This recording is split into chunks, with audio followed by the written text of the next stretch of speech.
Welcome, dear listener. Take a moment to find your place of comfort. Let the world outside slow down. Let your thoughts grow softer and allow yourself to drift into a gentler rhythm. This is not a hurried story. This is not a tale meant to excite or to rush.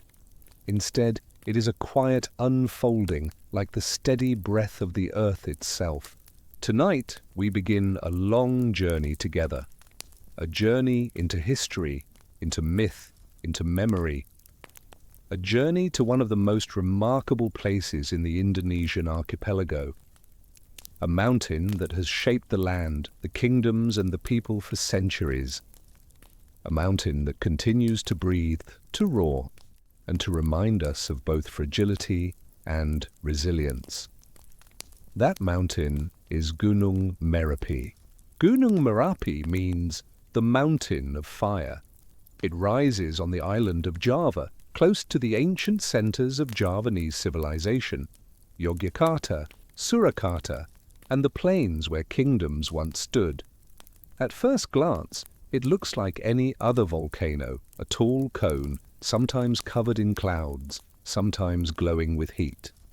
But to the Javanese people, Merapi has always been more than stone and ash. It is a living presence, it is a guardian, it is a destroyer, and it is a giver of life. In this story, we are not rushing to the explosions or the disasters. No, we will move slowly, step by step, as if walking up a gentle slope. We will pause often, look around, and notice the details. We will listen to the rhythm of the past as though it were a lullaby. We will explore the way Merapi appears not only in records and chronicles, but in the everyday lives of people, farmers, rulers, saints and travelers. Think of this as a long night walk, the kind of walk where the air is cool, the stars are above, and every step brings a new layer of the story. You may fall asleep along the way, and that is perfectly fine. This is history, yes, but told in a way that allows you to rest. If you drift off, the mountain will still be here, waiting for you in the morning. Merapi is a paradox. It destroys villages with its lava, and yet its ash makes the soil so fertile that generations of farmers have lived on its slopes. It is feared, and yet it is honored.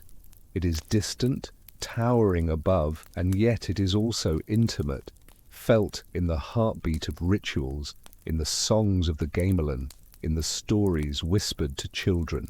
Over the centuries, kingdoms rose and fell under Merapi's shadow.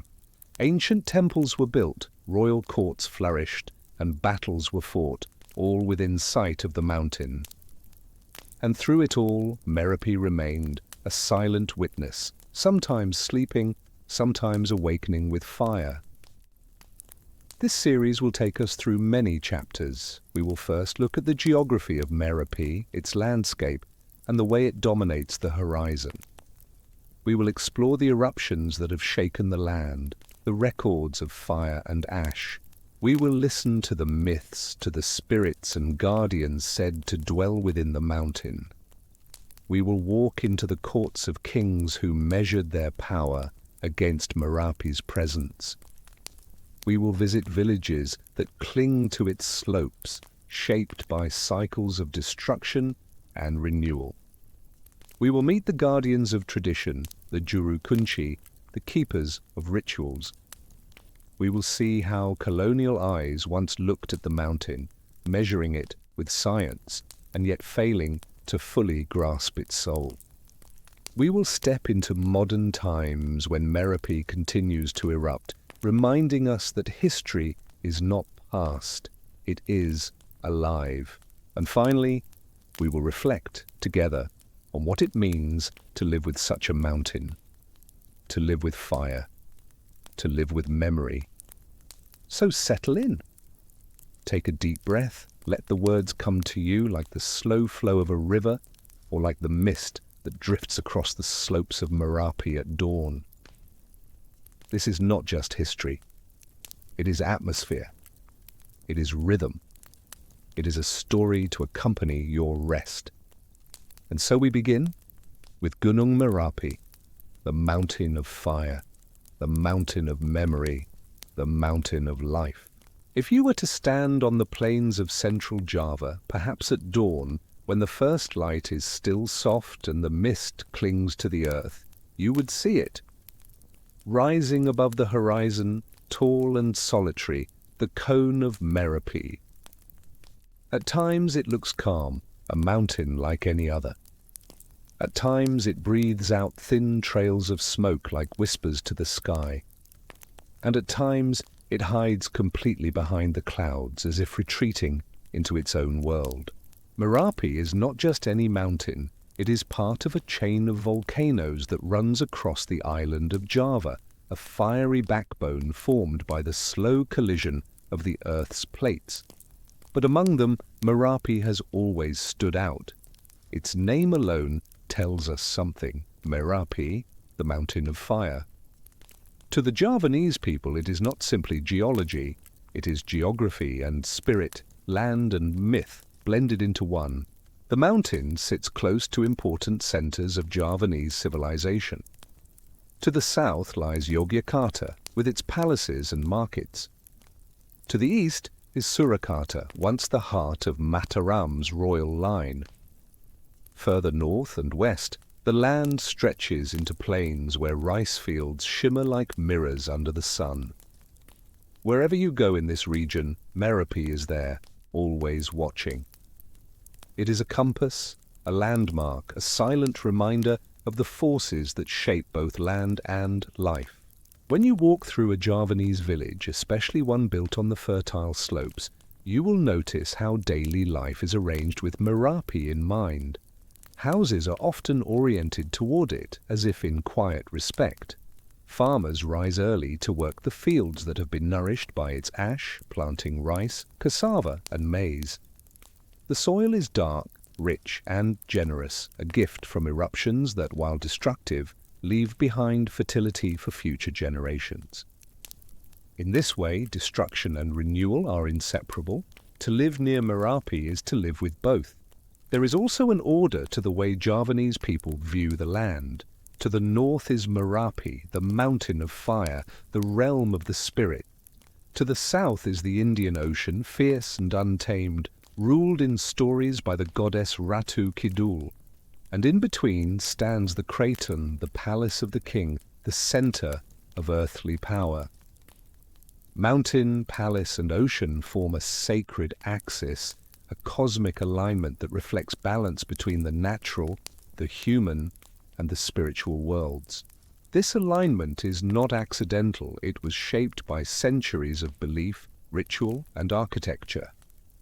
When kings built their palaces in Yogyakarta or Surakarta, they placed them along this north-south line, connecting themselves symbolically to Merapi above and the southern sea below. In doing so, they declared that their power, too, flowed from harmony with the forces of nature. To rule in Java was not only to govern people, but to maintain balance with the mountain and the ocean. On some days, when the air is clear, you can stand at the Kraton in Yogyakarta and look northward, seeing Merapi rising in the distance. The mountain seems to answer the palace with its silent presence. On other days, the clouds roll in, and Merapi disappears, hidden but never gone. For the people, this is part of its mystery, sometimes visible, sometimes invisible, yet always felt. Travelers who visited Java in earlier centuries often wrote about this landscape. They were struck by how villages and fields seemed to stretch endlessly, how the earth was so fertile, and how, always, a volcano stood nearby. They noticed the rhythms of planting and harvest, of ritual and offering, all tied to the presence of the mountain. To them, Merapi was impressive as a natural feature. To the Javanese it was much more. It was alive, it was sacred, and it demanded respect. Even today, the atmosphere around Merapi carries a certain weight. If you visit the slopes in the early morning, before the tourists arrive, you can hear the sound of birds, the rustle of bamboo, the distant echo of a rooster. Life goes on quietly, almost as if in the mountain's shadow. Yet beneath the calm, everyone knows that Merapi is never truly asleep. Its silence is only a pause, a resting breath before the next eruption. This constant presence shapes the psychology of those who live near it. There is fear, yes, but also acceptance. People know that the mountain can take away, but it also gives. The soil that feeds the rice, the streams that water the fields, the forests that provide wood, all are tied to Merapi's cycles. In this way, the mountain is not an enemy to be escaped. It is a neighbor, a force, sometimes harsh, sometimes kind, but always there. For centuries, stories and rituals have tried to express this relationship. Offerings are made to the spirits of the mountain. Ceremonies are held to ask for protection, for fertility, for balance. Farmers bring rice, flowers, and incense, leaving them at sacred spots. The smoke from incense rises into the air like a mirror of Merapi's own breath. These small acts, repeated generation after generation, weave a connection between people and the land. When you step back and look at the broader landscape, you begin to see how Merapi is more than one mountain. It is part of a whole system of meaning. It anchors the north, while the sea anchors the south. It defines directions, rituals, and even the flow of kingdoms. To live in central Java is to live within this landscape of balance, where every horizon carries memory, myth, and meaning. And so, Chapter 1 is not about eruptions or disasters. It is about setting the stage. It is about seeing Merapi as the Javanese see it, not merely stone and fire, but part of the order of the world. A mountain that is at once dangerous and nourishing, distant and intimate, feared and revered. To walk into Javanese history is to walk under Merapi's gaze. And as we begin this journey, it is important to pause, to notice the air, the soil, the villages, the temples and the palaces, all tied together by the silent presence of the mountain of fire. When we think of Mount Merapi, we often imagine the quiet outline of the mountain under the soft morning light. The peak hidden in mist, the slopes covered in green, the villages going about their daily lives. Yet, beneath that calm surface, Merapi holds another face, the face of fire. For centuries, this mountain has erupted again and again, shaping not only the land, but also the memories of those who live nearby. The story of Merapi's eruptions is not just about ash and lava. It is also about rhythm and cycles, about the way nature reminds people that everything changes and nothing stays still forever. Villagers who live on the slopes have always known this. They plant their crops, they build their homes, and they raise their children with the awareness that one day the mountain may shake, the sky may darken, and the fire may return. Long ago, when written records were still rare in Java, eruptions were remembered through stories and songs. The Javanese chronicles, the Babad, sometimes mentioned strange events: dark skies, falling ash, rivers of stone flowing down the slopes. These were the ways people recorded what they saw, not as cold reports, but as part of the living memory of the land. Every eruption became a story to be told, a lesson to be remembered. One of the earliest recorded eruptions of Merapi dates back many centuries. It is said that in the 11th century, a great eruption shook the region, covering parts of central Java in ash. Some historians believe that this eruption played a role in the decline of the Mataram kingdom, pushing its center of power away from the mountain and toward East Java. Whether the story is entirely true or not, it shows us something important. Even in history, people understood that Merapi was more than a mountain. It was a force that could change kingdoms, not just villages. Again and again, Merapi reminded people of its power. In the 15th century, another large eruption was remembered in local traditions. Ash clouds spread across the sky, rivers overflowed with volcanic material, and villages were buried. And yet, once the fire passed, life returned. People rebuilt their homes, replanted their fields, and continued their rituals to honor the mountain. The cycle of destruction and renewal became part of the rhythm of life. In the 18th and 19th centuries, when Dutch colonial records began to keep track of natural events, Merapi's eruptions were described with more detail. The Europeans who settled in the lowlands saw the eruptions as disasters, as threats to plantations, towns, and trade. They measured the height of the ash columns, they mapped the lava flows, they counted the losses. But for the Javanese villagers, the eruptions were something else. They were frightening, yes, but also expected. The mountain gave fertile soil, and sometimes it demanded fire in return. Every major eruption carried stories of survival, families who fled in the night, carrying only what they could hold, farmers who returned to find their fields covered in black sand, children who grew up listening to the stories of the last great eruption, always reminded that one day it would happen again. For those who live with Merapi, history is not something far away. It is alive in the earth beneath their feet. One of the most memorable eruptions in modern times was in the year 2010. The mountain shook with great force, sending pyroclastic flows racing down its slopes. Villages were destroyed and many lives were lost. Yet even in that tragedy, stories of courage and resilience emerged. The guardian of the mountain, the Juru Kunci Mbah Marijan, became a symbol of devotion and duty. He remained on the mountain, performing his rituals, and was remembered as someone who lived and died with Merapi. But let us not think of eruptions only as disasters. They are also part of the mountain's gift. The ash that falls on the land makes the soil rich. The lava that cools becomes stone for building.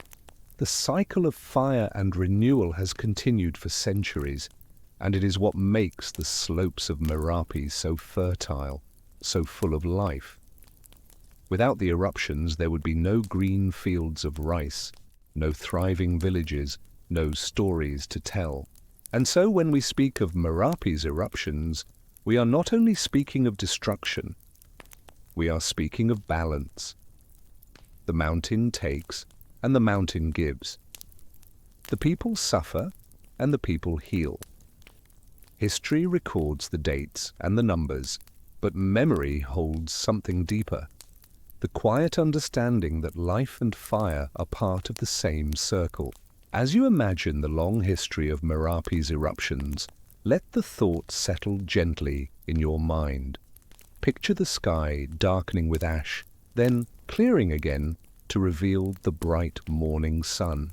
Picture the fields covered in black sand, then slowly turning green once more.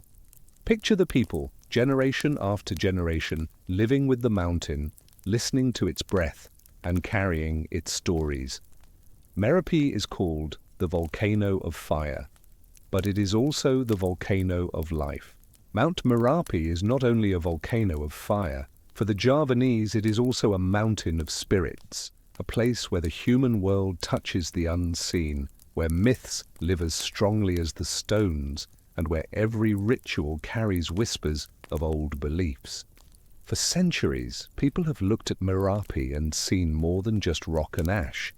They have seen a sacred presence. The mountain is not empty, it is alive, inhabited by spirits, ancestors, and guardians.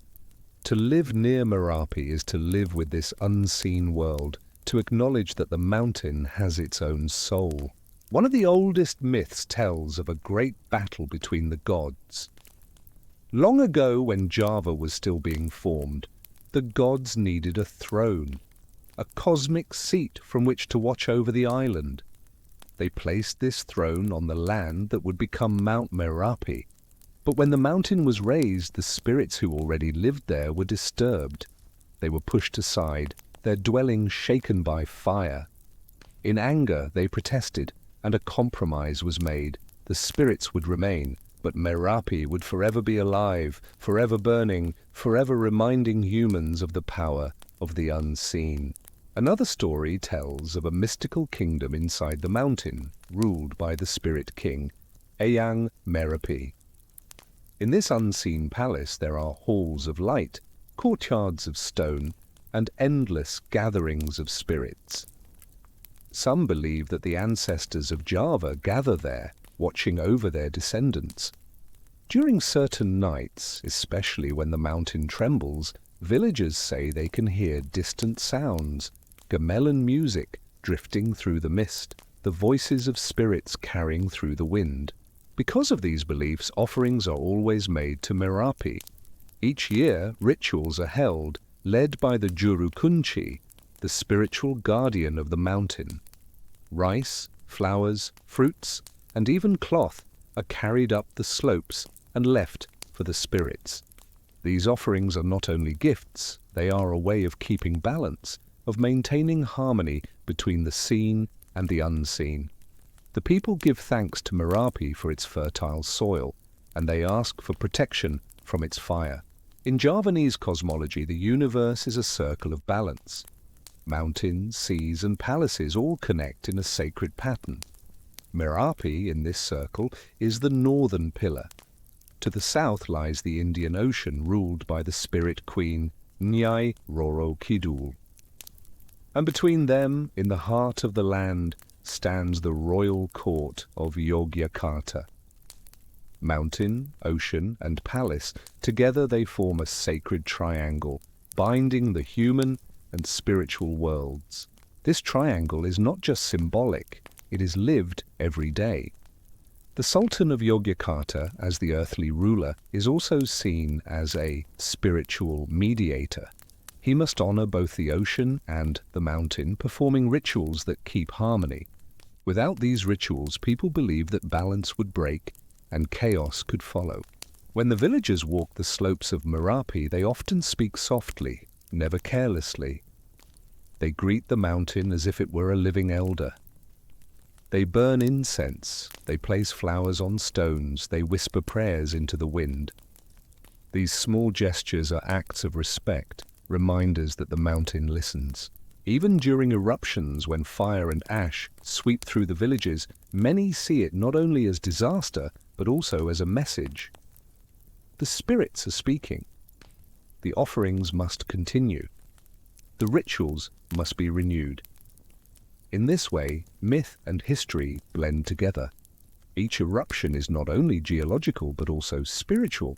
Imagine standing on the slopes at night. The sky is full of stars, the air cool and still. The mountain looms in the darkness, silent yet breathing. In the distance, the sound of gamelan music drifts from a village. And in that moment, you feel it. The sense that Merapi is not only a mountain, but a presence, vast and mysterious, a guardian, a giver, a destroyer, and a companion. The myths of Merapi are not just old stories, they are living traditions, guiding how people plant their crops, how they build their homes, how they pray, and how they dream. To understand Merapi is to understand this blending of the natural and the spiritual, of stone and story, of fire and faith. And so Merapi remains a mountain of spirit, a place where myths are not forgotten, where offerings are still made, and where every stone carries the memory of prayer. When we think about kingdoms, we often picture kings on golden thrones, palaces with high walls, and soldiers marching in rows. But in Java, kingdoms were never just about power and wealth. They were also about balance. Balance between the human world and the unseen world, between rulers and their people, and between the earth itself and the forces of the cosmos. And always, in this balance, stood Mount Merapi. The mountain was not only a part of the landscape, it was part of the soul of the kingdom. To rule Java was to recognize the power of Merapi, to honor it, and to live within its rhythm. Without that understanding, a ruler could not claim true authority. The rise of Mataram. In the 16th century, a kingdom known as Mataram rose in central Java. Its heart was in the fertile plains between Merapi to the north and the Indian Ocean to the south. This land was rich, green, and alive. The soil carried the ashes of old eruptions, making it perfect for rice cultivation. Villages thrived, and from those villages the kingdom grew. The rulers of Mataram, beginning with Panembahan Senapati, understood something important. Power in Java was not just political, it was spiritual. To be seen as a legitimate king, he had to place himself in harmony with the forces of nature and the unseen spirits that guarded the land. And so the palace of Mataram was built on a sacred axis, an invisible line connecting the southern sea, ruled in myth by Nyai Roro Kidul, the queen of the southern ocean, with Mount Merapi, the dwelling place of ancestral spirits and fiery guardians. The palace stood in the middle of this line, symbolizing the king's role as a mediator. He was the one who kept the world in balance. This idea, called the cosmic axis, was not just a theory, it shaped daily life. Rituals were performed, offerings were made, and ceremonies reminded everyone that their ruler was connected to both the sea and the mountain. When Merapi smoked, people looked to the king. When the waves of the southern sea rose high again, people turned to the king. His task was not simply to rule, but to ensure harmony between worlds. Merapi as a partner in power. Merapi was more than a backdrop. It was a silent witness and sometimes a noisy one. When the mountain rumbled or erupted, it was often seen as a sign. Sometimes it was interpreted as approval, sometimes as a warning. Kings who ignored these messages were thought to risk their legitimacy. In Javanese tradition, power, called wahyu, was not permanent. It flowed like a flame that could be passed from one ruler to another. Natural disasters, including volcanic eruptions, could be interpreted as signs that wahyu was shifting, that the time of a king or dynasty might be ending. This made Merapi both a partner and a judge. Kings honored the mountain with rituals, offerings, and ceremonies, not because they believed they could control it, but because they knew they had to live in balance with it. The splitting of Mataram. Over time, Mataram grew powerful, but also unstable. Conflicts arose between nobles, between families, and eventually between the kingdom and outside forces like the Dutch. By the 18th century, Mataram split into two courts, Yogyakarta and Surakarta. Though divided, both courts held on to the same cosmic order. Each palace, or kraton, was carefully placed on that sacred north-south line between Merapi and the Indian Ocean. Each ruler claimed a spiritual connection to both the sea and the mountain, and in both places rituals honoring Merapi continued. Even in rivalry, Yogyakarta and Surakarta shared this bond. It was not something to be abandoned because without Merapi, their rule would have lost meaning. The mountain was bigger than their politics, life in the villages. But kingdoms are not only palaces and thrones, they are also villages, fields, and people. Around Merapi, villagers lived with both respect and practicality. The soil was fertile and farming was rewarding. Rice paddies stretched across the plains, tobacco leaves dried in the sun, and cassava filled the gardens. Families built homes from bamboo and wood, simple structures that could be rebuilt if disaster struck. Children grew up watching Merapi from their doorsteps, sometimes playing in the fields with the mountain towering above them. For them, the kingdom's rulers in Yogyakarta or Surakarta were distant figures, but Merapi was always there, close, visible, alive. When the mountain erupted, villagers often lost homes or harvests. Yet once the ash settled, the land became fertile again. This cycle of destruction and renewal was accepted as part of life. It was painful, but it also gave them food, shelter, and survival. For them, Merapi was not an enemy. It was both a danger and a blessing, a destroyer and a giver. The role of rituals. In both palace and village life, rituals tied people to the mountain. The rulers performed grand ceremonies to honor Merapi, but ordinary people made offerings too. Flowers, rice, and incense were left at shrines. Sometimes water buffalo or other gifts were sacrificed, not in fear, but in respect.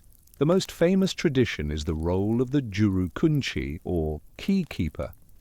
This was a spiritual guardian appointed to watch over the mountain, to communicate with its unseen dwellers, and to ensure the rituals were done correctly.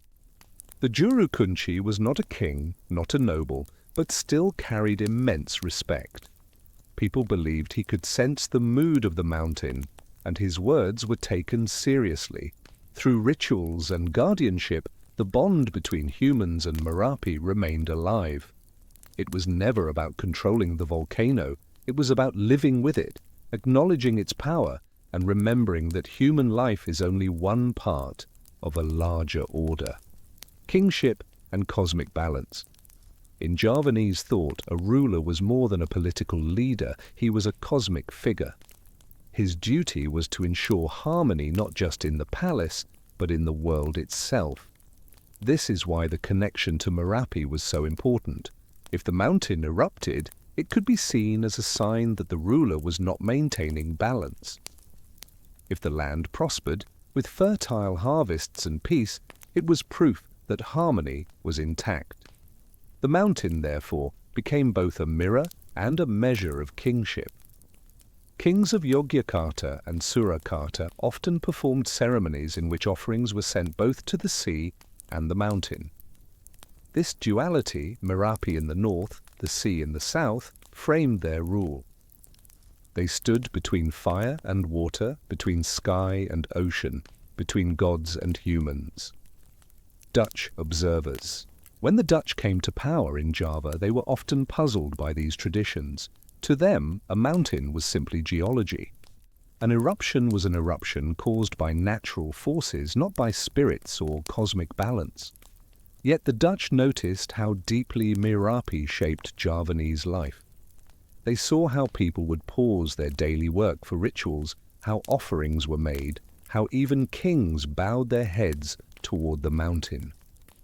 Some Dutch officials recorded these events in their journals, describing them with a mixture of fascination and skepticism. In time, the Dutch tried to impose their own systems, mapping the land, measuring the eruptions, and building early forms of disaster response. But even then, they could not erase the cultural bond between Javanese people and Merapi. For villagers and rulers alike, the mountain remained more than science. It was still spirit, still power, still destiny. A shared destiny. What makes the story of Mataram, Yogyakarta, and Surakarta so unique is how they all shared this destiny with Merapi. Though politics divided them, though wars and colonial forces shaped their history, the mountain stood as a common presence. Kings came and went, palaces rose and crumbled, colonizers arrived and left. But Merapi stayed.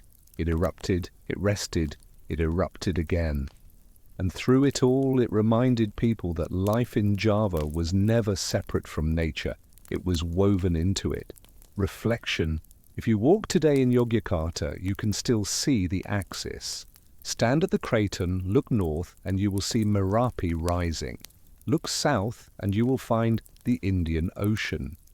The city was built in line with this vision, and even in modern times, the symbolism remains. This is not just architecture, it is a reminder of how the Javanese see their world. A reminder that humans are not at the center of everything, but part of a greater balance between fire and water, mountain and sea, earth and spirit. And so the kingdoms of Mataram, Yogyakarta, and Surakarta live on, not only in history books, but in the way people still turn their eyes to Merapi when it rumbles. In every eruption, there is history. In every plume of smoke, there is memory. When we think of a volcano, we often imagine danger, lava pouring down, smoke rising high into the sky, villages swallowed by ash. And yes, Merapi has done all of that many times. But to the people who live on its slopes, Merapi is not only danger, it is also home. For centuries, families have built their lives here. They plant rice in fields that are green and fertile because of the ash. They herd cows, grow vegetables and raise chickens. They fetch water from mountain springs, build houses from bamboo and wood, and wake each morning to the sight of Merapi's peak against the sky. Life here is simple, but never ordinary. Every day carries a quiet balance between routine and risk, between harvest and hazard. And through it all, the mountain is never just background. It is part of the rhythm of life itself. The fertile gift of Merapi. The soil around Merapi is some of the most fertile in all of Java. Each eruption, while destructive, leaves behind layers of ash that enrich the ground. Over time, these layers break down into minerals that rice, corn, and other crops love. Farmers may lose a harvest when an eruption comes, but within a few seasons the soil is richer than before. This cycle, destruction and renewal, has shaped farming traditions for centuries. Rice paddies shine green in the rainy season.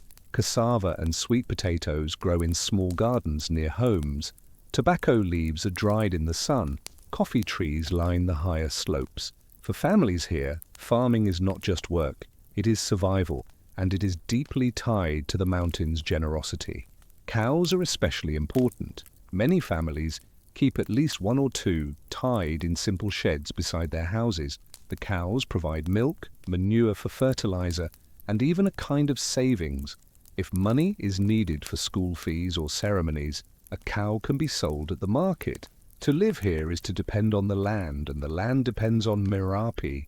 The volcano may destroy, but it also feeds homes and villages.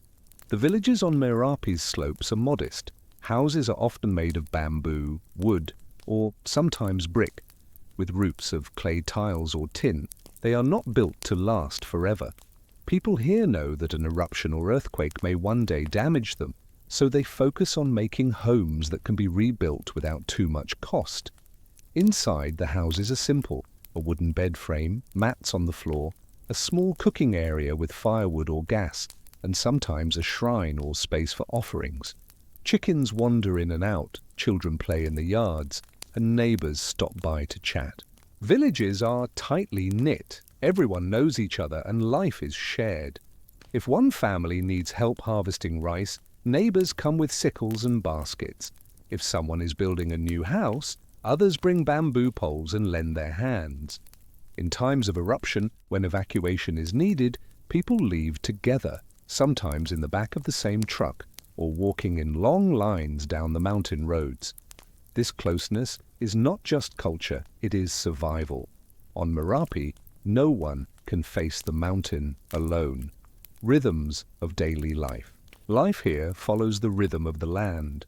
At dawn, roosters crow and the first smoke rises from cooking fires. Farmers walk to the fields, carrying hoes and sickles.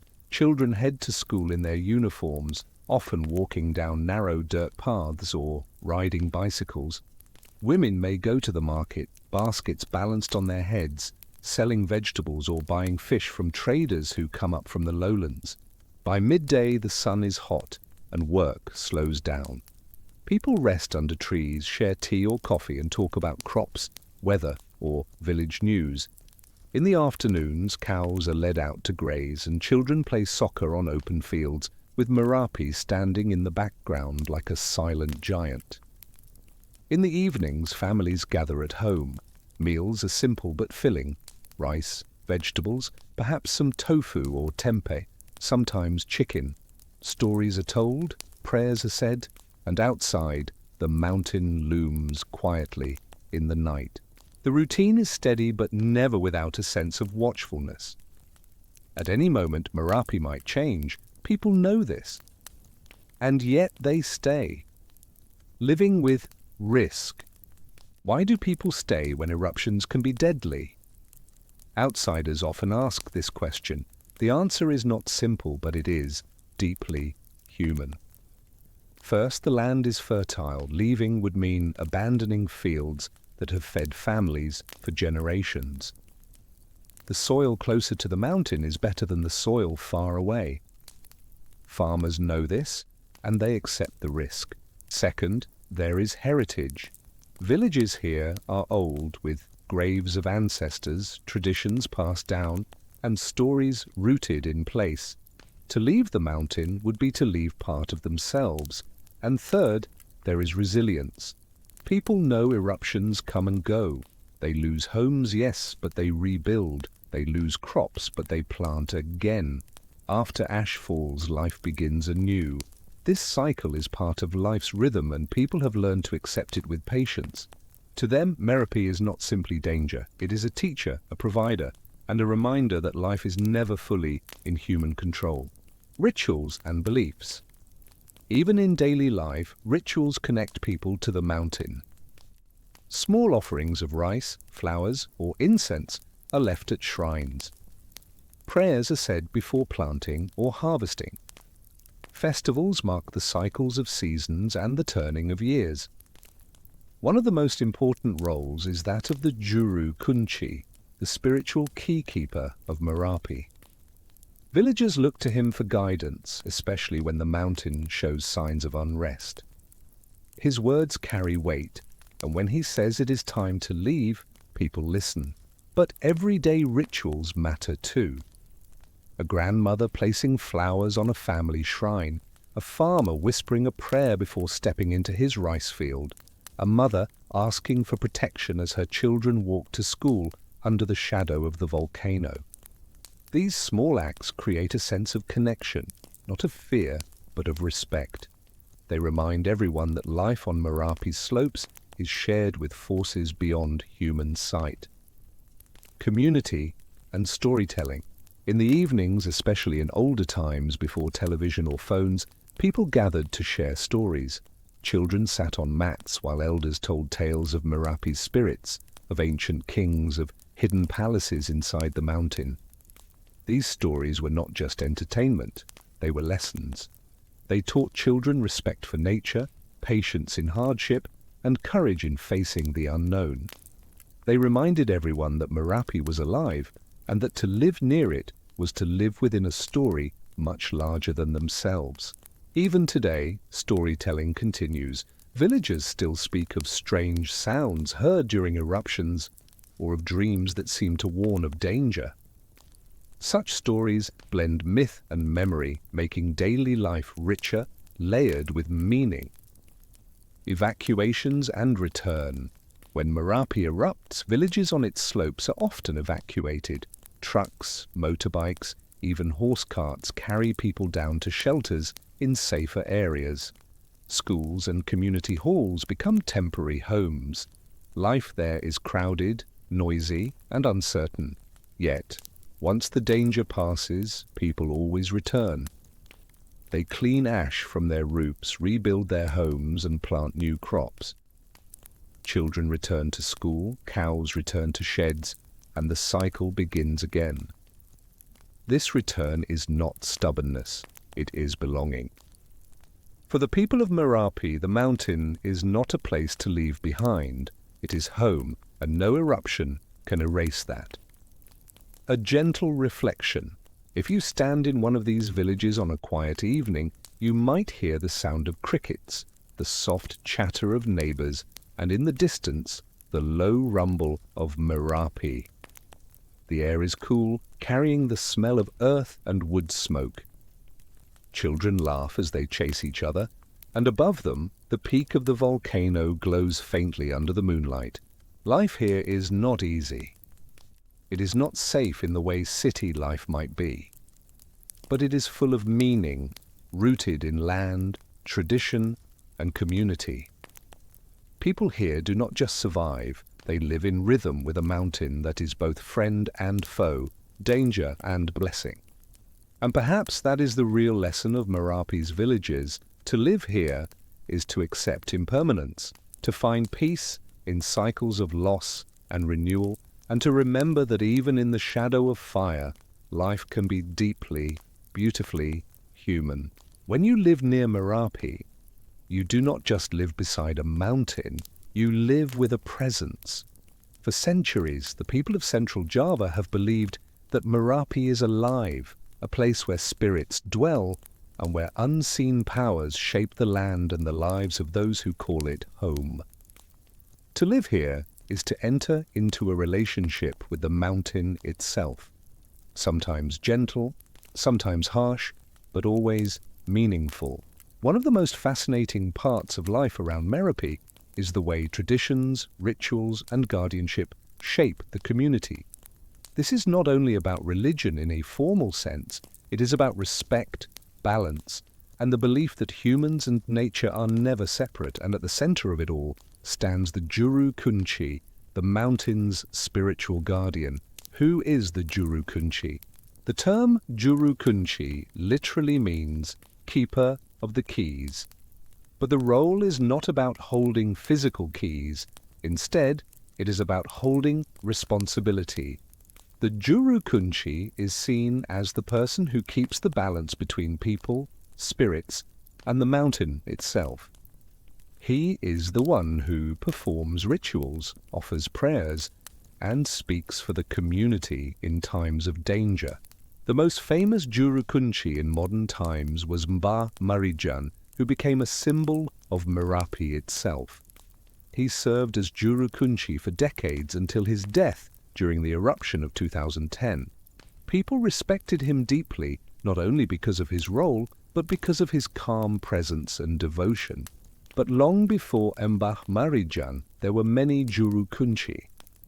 Each one carried the same duty, to maintain harmony. They live simple lives, often in small homes near the mountain, visited by villagers and even government officials who seek advice. Their role is not chosen by ambition, it is passed down, often through family lines, or appointed by the Sultan of Yogyakarta. Rituals on the mountain. Rituals around Merapi are part of everyday life. They are small acts of respect that acknowledge the mountain spirit. Some rituals are private, such as placing flowers at a family shrine or offering rice before a meal. Others are large, involving whole villages and long processions. One of the most important is the Labuhan ceremony held by the Yogyakarta Sultanate. Once a year, offerings are carried to the slopes of Merapi. The offerings include rice, clothing, flowers, and sometimes even the Sultan's hair or nails. These are left on the mountain as a sign of gratitude and respect, meant to maintain balance between the kingdom, the people, and the spirits of the land. Villages also have their own smaller ceremonies. Before planting, farmers might bring offerings of coconuts, bananas, and incense to the edge of their fields. After a harvest, families may gather to thank the spirits for abundance. Weddings, births, and even new houses are often blessed with rituals that quietly ask Merapi to watch over them. The language of offerings. Offerings, called sesajen, are more than gifts. They are messages. Each item has meaning. Rice represents life itself, the core of survival. Flowers bring beauty and freshness. Incense carries prayers upward into the unseen world. Fruits and vegetables symbolize abundance, while simple cloth or batik ties the offering to daily human life. To outsiders, these might look like small, even fragile gestures against the power of a volcano. But to the people of Merapi, they are acts of respect.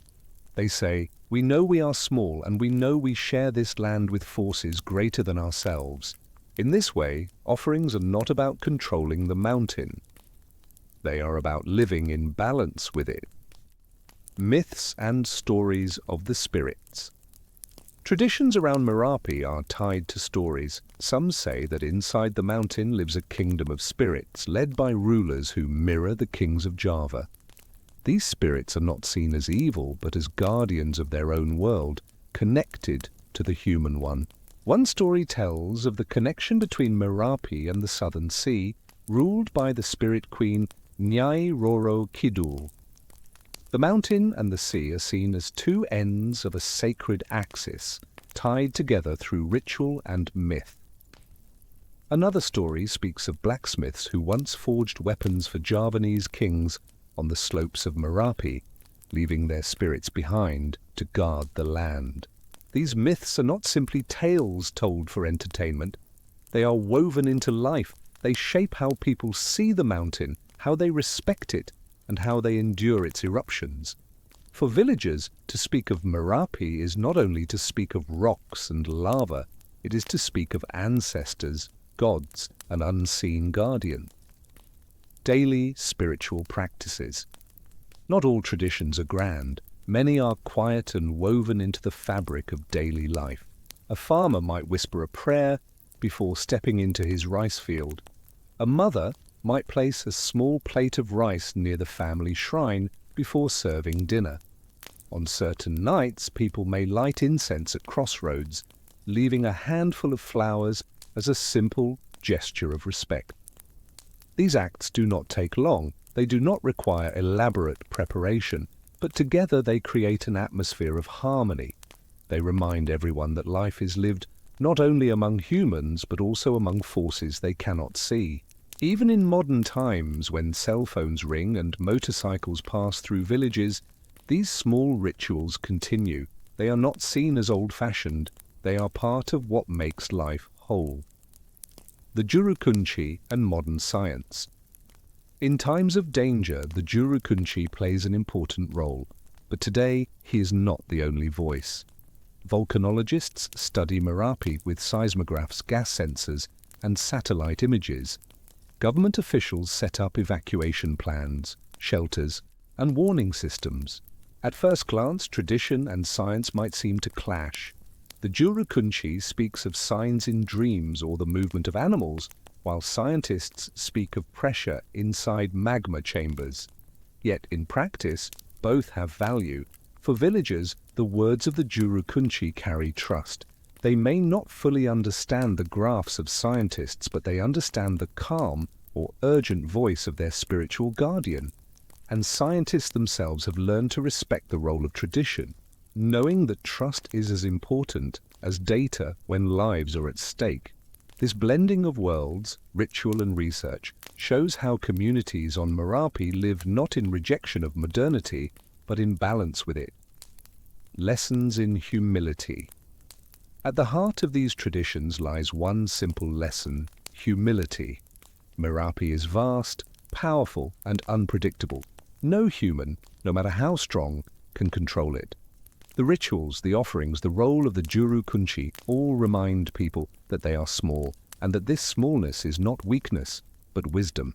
By bowing to the mountain, people learn patience. By giving thanks after a harvest, they learn gratitude. By telling stories of spirits, they remember that life is not only what can be seen and touched. In this way, the guardianship of the mountain is not only about safety, it is about shaping a way of life, one that accepts uncertainty and finds peace within it. A quiet evening scene. Imagine a village on the slope of Merapi at dusk. The fields are quiet, the cows have been tied up for the night, and cooking fires send thin streams of smoke into the air. In the distance, the peak of Merapi glows faintly in the fading light. At a small shrine, a villager places a plate of rice and a handful of flowers. Nearby, the Jurukunchi sits on his porch, sipping tea, speaking softly with neighbors who have come to ask about the mountain. Children laugh as they chase each other in the yard, their voices mixing with the hum of crickets. It is an ordinary evening, yet it is also sacred. For here, life is not divided into the sacred and the everyday. The two are one. And in this quiet unity, the people of Merapi find their strength. Gentle closing reflection. The guardians of Merapi are not only the Jurukunchi or the rituals performed each year, they are the farmers who whisper prayers before planting. They are the mothers who place offerings of rice. They are the storytellers who remind children of spirits and ancestors. Guardianship is not the duty of one person. It is the duty of a whole community, passed down from generation to generation. It is how people survive, not only in body, but in spirit. To live near Merapi is to live with fire, with ash, and with risk. But it is also to live with deep meaning, guided by traditions that remind everyone of their place in the world. And in that balance, there is peace. When the Dutch first came to Java, they were struck by its lush landscapes, endless rice fields, and towering volcanoes. Among these volcanoes, Merapi stood out. It was not the tallest, but it was the most alive. Smoke curled from its peak, sometimes gently, sometimes fiercely. To the Dutch colonials, used to flat lands, canals, and windswept skies, Merapi felt both mysterious and threatening. Yet, as the centuries passed, their relationship with the mountain grew layered. They saw it as a challenge, a danger, a curiosity, and even an opportunity for knowledge. And in their writings, reports, and memories, we see a picture of how outsiders tried to understand a mountain that locals had long treated with reverence and humility. Early Dutch travelers often described Merapi in tones of awe. In the 17th and 18th centuries, traders and administrators of the VOC, Dutch East India Company, recorded their journeys through central Java. Their notes spoke of fertile soil, thick forests, and villages clustered on the slopes of a restless mountain. For them, Merapi was wild and untamed. They saw danger in its eruptions and could not always grasp the way Javanese communities continued to live so close. While local people explained that the mountain was both destroyer and giver of life, the Dutch struggled with that idea. In their eyes, danger meant avoidance, but in Java, danger meant respect and adaptation. This clash of worldviews shaped much of how colonials wrote about the mountain. To them, Merapi was an object of fear and study. To locals, it was a living presence woven into their culture. One of the first major eruptions that the Dutch witnessed and recorded was in the early 1760s. They wrote of ash falling on Yogyakarta, of villages destroyed, and of rivers clogged with volcanic mud. Their descriptions often emphasized disaster, with less focus on how communities rebuilt. But even as they feared the mountain, they also admired the soil it created.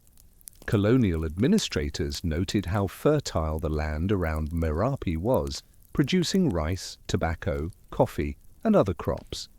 The irony was clear: the same eruptions that destroyed villages also made the land rich.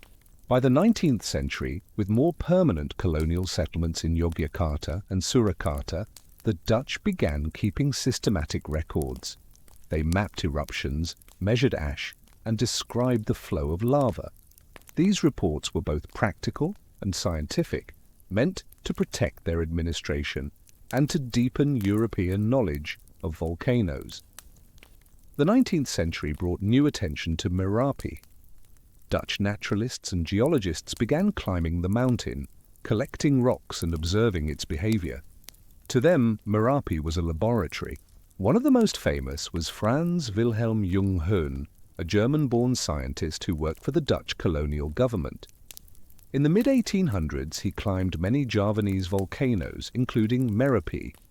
Junghön wrote about the power of eruptions and the beauty of volcanic landscapes. His books, filled with sketches and detailed notes, introduced European readers to Java's fiery mountains.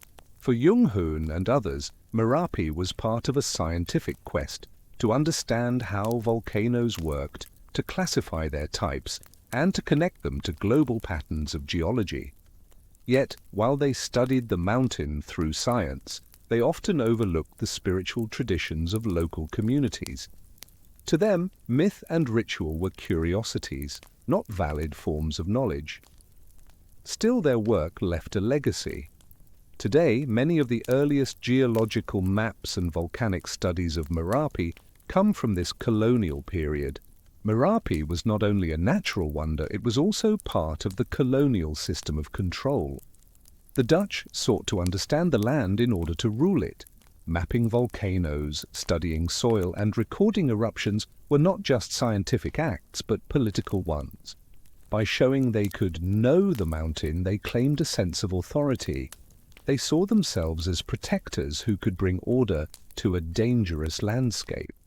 But for local people, real protection still came from their rituals, their juru kunci, and their traditions. Sometimes this difference created tension. Colonial officials might urge villagers to evacuate during eruptions, while locals hesitated, waiting for guidance from their spiritual guardians. In these moments, science and tradition stood side by side, not always agreeing, but both deeply shaping the choices of the people. Beyond science, Merapi also entered colonial art and literature. Dutch painters sketched its smoking peak, sometimes placing it in the background of peaceful landscapes, other times highlighting its fiery power. Writers described the way it loomed over Yogyakarta, sometimes as a symbol of beauty, sometimes as a reminder of danger. For colonials far from home, Merapi became part of their image of Java, exotic, dramatic, and mysterious. In their paintings and travelogues, it was a backdrop to colonial life, a symbol of the tropics that was both alluring and unsettling. Yet, in these images, the voices of local people were often missing. Merapi was shown as landscape, not as living presence. The colonial gaze admired its shape, its smoke, and its eruptions, but rarely acknowledged the rituals and myths that gave it meaning. One of the deadliest eruptions of Merapi happened in 1930 during the late colonial era. Over 1,000 people were killed, and many villages were buried under pyroclastic flows. Dutch officials reported the disaster in detail, sending news back to Europe. In these reports, Merapi appeared as a threat that required management. The colonial government organized relief efforts, but at the same time, they saw the eruption as evidence of why their presence was necessary, to provide order in a land of chaos. For the Javanese, however, the eruption was another reminder of the mountain's dual nature. Villagers mourned, rebuilt, and continued to live on the slopes. Their rituals of respect and remembrance carried on, even as colonial officials measured ash and drew new hazard maps. The colonial encounter with Merapi was more than a story of science versus tradition. It was a meeting of different ways of seeing the world. The Dutch brought their instruments, maps, and measurements. The Javanese brought their rituals, myths, and humility. At times, these ways clashed, but at other times, they quietly coexisted. A villager might listen to a Dutch scientist explain the danger of an eruption, then later bring an offering to the mountain's spirits. Both actions were valid because both addressed different needs, one practical, the other spiritual. This blending continues even today. Modern volcanologists track Merapi with satellites and sensors, but offerings are still placed on its slopes, and the role of the Juru Kunci remains important. The legacy of the colonial encounter is not just in the maps and books left behind, but in the way communities now navigate between science and tradition. Imagine a Dutch scientist in the late 1800s, standing near the peak of Merapi with notebook in hand. He sees the smoke rising, hears the rumble of the earth, and feels both fear and excitement. Far below, in the villages, offerings are being placed at shrines and prayers are being whispered into the night. Both the scientist and the villagers are responding to the same mountain. Both are trying to live with its power. Their languages are different. One writes in numbers and sketches, the other in flowers and incense, yet both share the same truth. Merapi cannot be controlled, only respected. The Dutch came to Merapi as outsiders. They measured it, mapped it, and tried to understand it in their own way. Their work added knowledge to the world, but it also revealed the gap between colonial science and local wisdom. For the people of Merapi, the mountain has never been just an object to study. It is a living presence, a neighbor, a guardian, and sometimes a destroyer. And through centuries of colonial encounters, that deeper relationship endured. Even today, when we look at Merapi, we see both stories, the colonial reports of eruptions and the quiet rituals of villagers. Together they remind us that the mountain is bigger than any single way of seeing. It asks for both knowledge and respect.